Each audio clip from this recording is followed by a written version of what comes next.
महाराज आज पुनः बुलाया प्रहलाद जी को और प्रहलाद जी को समक्ष खड़ा करके कहने लगे, हिरण्यकश्यपु ये बता, जिस भगवान को तुम भजता है तेरा भगवान है कहाँ, ये बता। अब प्रहलाद जी हंसने लगे कि प्रभु पिताश्री आप ये पूछते कि मेरा भगवान कहाँ नहीं है तो मैं एक बार सोचता। आपने कहा भगवान मेरा कहाँ है, मैं कहाँ ढूंढूं? मेरा भगवान हरि व्यापक सर्वत्र समाना, सब में है मेरा भगवान। आप ये कहते कि भगवान कहाँ नहीं है तो एक बार मैं सोचता। और हिरण्यकशिपु ने इतने में कहा, ये बताओ इस खंभे में तेरा भगवान है? गोस्वामी तुलसीदास जी ने बड़ा सुंदर सा भाव एक पद में लिखा गीतावली में। सूर्य अनेक फिरे कण मांगत पै पद, सूर सुस्वाद कहाँ, पुण्य ताल मजीरा बजाती फिरे में रामत वाली सी चाह कहाँ।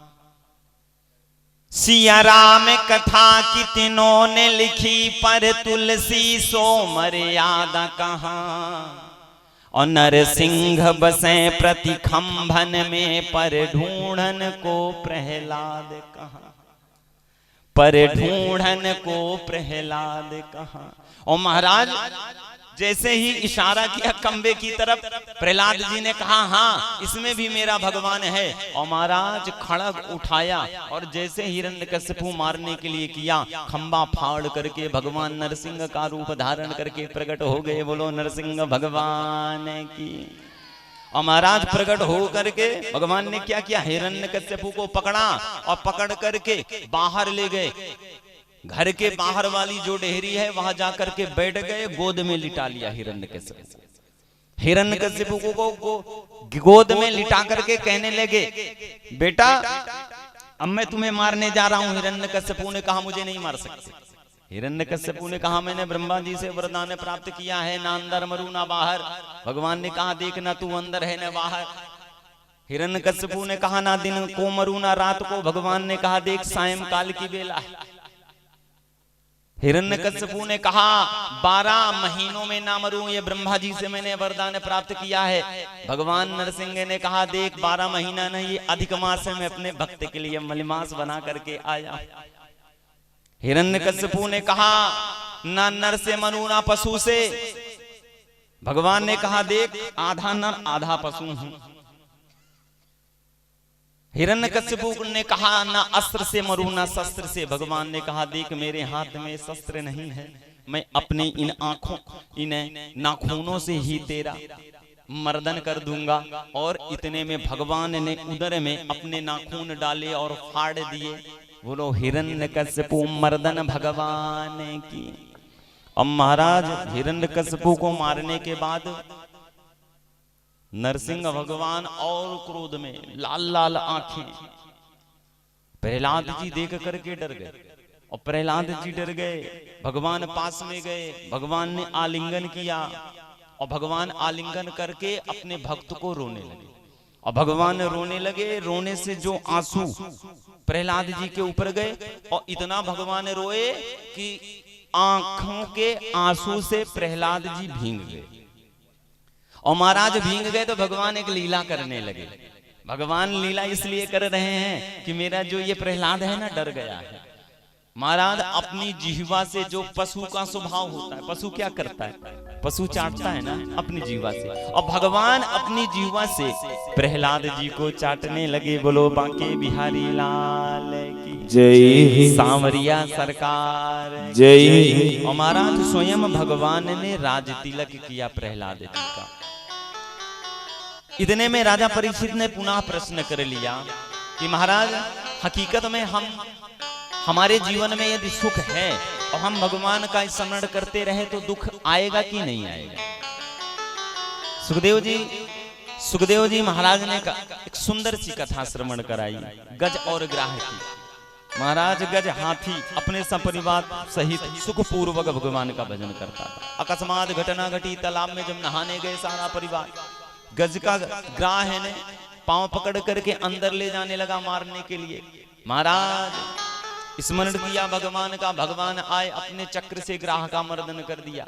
अर्थात कहने का भाव, यदि हमारे जीवन में सुख है, हम भगवान को ना भूलें तो जीवन में दुख नहीं आ सकता। प्रेम से बोलना।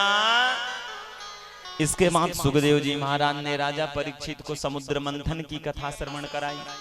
महाराज मंदराचल पर्वत की मथनी बनाई गई, वासुकीनाथ की रस्सी बनाई गई, और एक तरफ देवता एक तरफ दानव।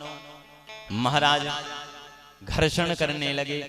14 रत्नों की प्राप्ति हुई है, लेकिन जब घर्षण करने लगे, मथने लगे महाराज, तो वो मथनी अंदर जाने लगी।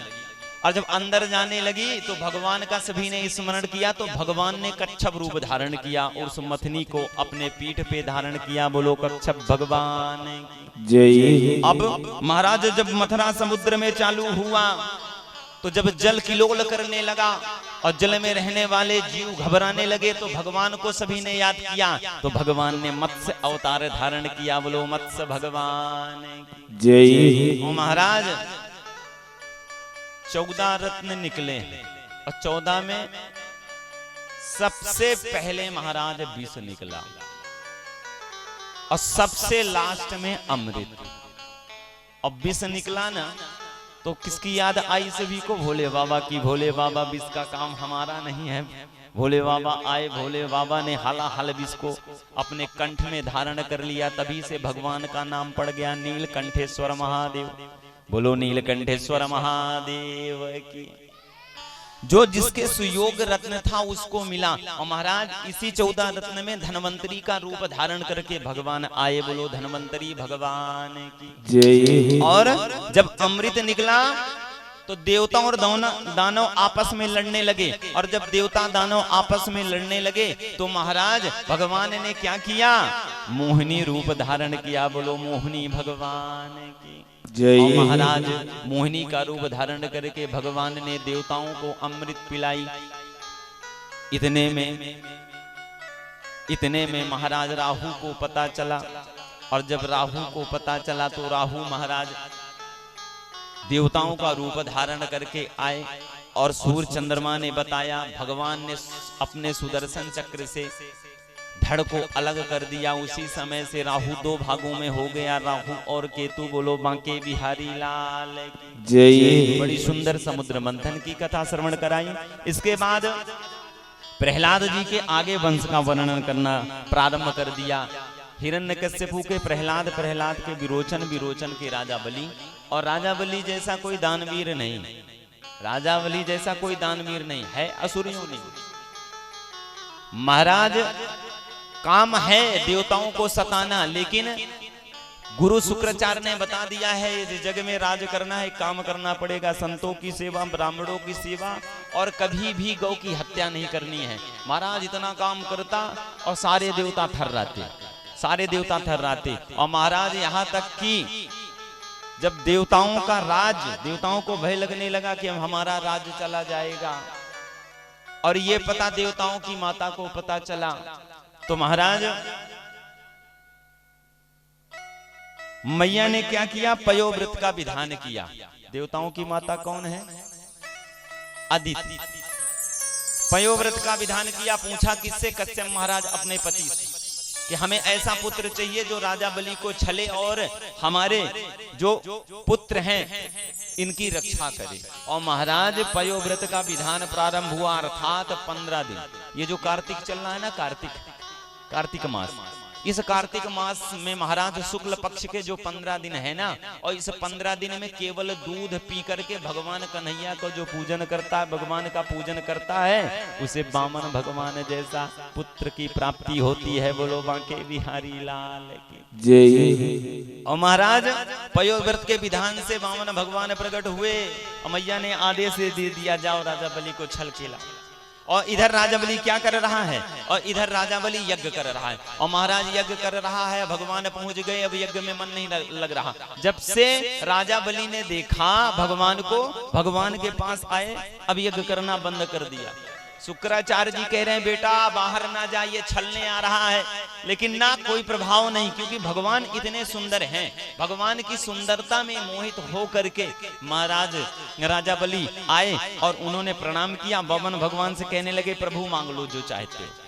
भगवान कुछ बोल नहीं रहे हैं, भगवान कुछ नहीं बोल रहे हैं। राजा बलि ने कहा मुझे लगता है कि मैं आपको सर्वस्व दे दूं, मेरे मन में कर रहा है विशाल 7 बड़े बड़े स्वर्ण के पहाड़ बना करके, गिरी बना करके आपको दान दे दूं, करोड़ों गाय दान दे दूं, यहां तक कि आपका विवाह करवा दूं।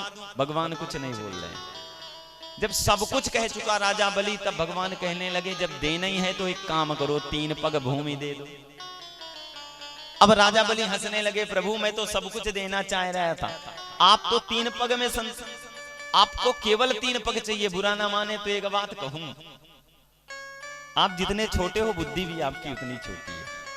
मैं तो कहता हूं देख लो, जहां तक देख लो मेरी जमीन है सब आपकी हुई, लेकिन भगवान कहते हैं ना, केवल मुझे 3 पग भूमि चाहिए।